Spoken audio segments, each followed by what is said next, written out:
Le Conseil des ministres s'est réuni ce mercredi 24 mai 2023 sous la présidence de son Excellence Monsieur Faure Osinbajo, président de la République. Le Conseil a examiné 1.01, avant-projet de loi, 1.01, projet de décret et écouté 2.02, communication.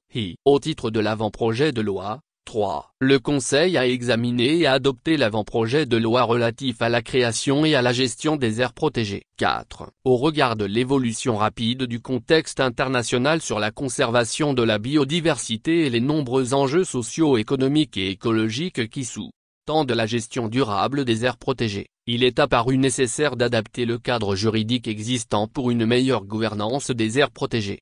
5. C'est dans cette dynamique que s'inscrit cet avant-projet de loi qui fixe les règles et les principes applicables à la création et à la gestion des aires protégées.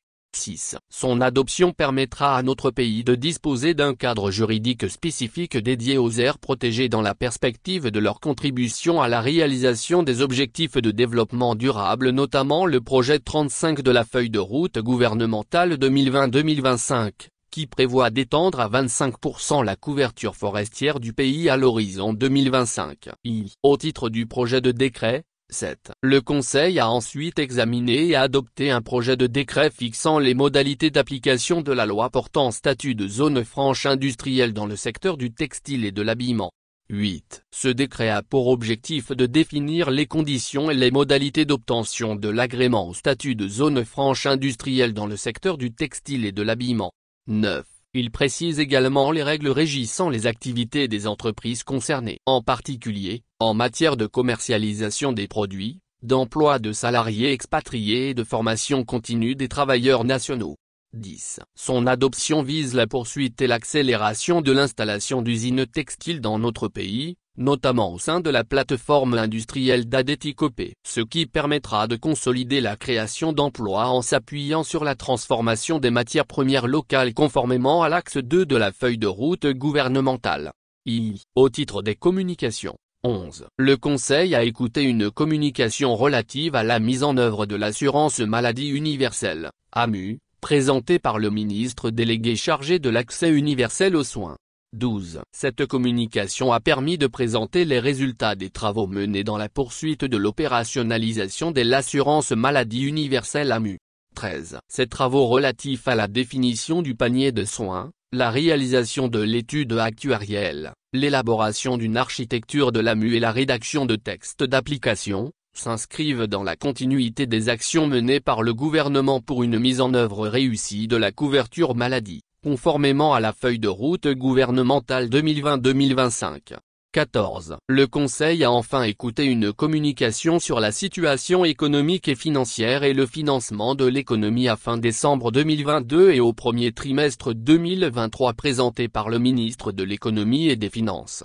15. Le contexte économique mondial en 2022 a été marqué par de fortes tensions inflationnistes, en liaison avec les effets des différentes crises. Ainsi l'inflation mondiale, en moyenne annuelle, a atteint 8,7% après 4,76% en 2021. 16. Dans la zone UMOA, le taux de croissance économique est estimé à 5,7% contre 5,9% en 2021 avec un taux d'inflation moyen de 7,1% contre 3,5% en 2021.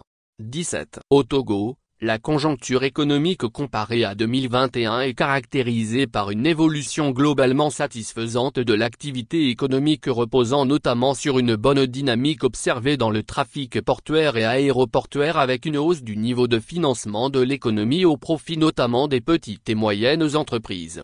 18. De manière spécifique, au niveau des systèmes financiers décentralisés, SFD, le volume de nouvelles mises en place de crédit par les institutions de microfinance est établi à 255,2 milliards de FECFA en 2022 contre 196,8 milliards de FECFA en 2021. Cette évolution a permis de hisser l'encours de crédit des SFD à 288,2 milliards contre 225,7 milliards de FECFA il y a un an. 19. Il ressort de cette communication que les évolutions conjoncturelles en 2022 restent globalement en phase avec les estimations et prévisions du cadre macroéconomique. Les estimations tablent sur une croissance du PIB réel de 5,8% en 2022 contre 6% en 2021. L'attention du Conseil a été attirée sur le fait que la plupart des banques centrales, la Réserve fédérale américaine, la Banque centrale européenne et la Banque centrale des États de l'Afrique de l'Ouest, ont procédé à un resserrement des politiques monétaires rendant de plus en plus difficiles les financements sur les marchés financiers. Ces financements sont devenus rares et plus onéreux. 21. Face à ces difficultés de financement et tenant compte de la nécessité de prioriser les dépenses, le gouvernement a engagé des analyses afin d'ajuster ses prévisions de dépenses pour l'année 2023, ce qui conduirait à la présentation d'un projet de loi de finances rectificative à l'Assemblée nationale. 22. Le Conseil a salué les performances et la résilience de l'économie togolaise grâce aux réformes structurelles conduites sous la très haute impulsion de son Excellence M. Faure Essosim-Nagnasimbe, président de la République, et a encouragé les membres du gouvernement à se mobiliser pour poursuivre les projets et programmes dont les ressources sont déjà disponibles afin de continuer à répondre aux besoins du pays. Yves. Au titre des divers. 23. Le ministre chargé de l'Environnement a rendu compte au Conseil des préparatifs du lancement de la campagne nationale de reboisement. 24. Le Conseil a saisi cette opportunité pour réitérer ses encouragements à l'endroit de tous les acteurs et pour inviter l'ensemble de la population à s'engager pleinement dans cette campagne de reboisement qui vise à planter 1 milliard d'arbres en 10 ans au Togo.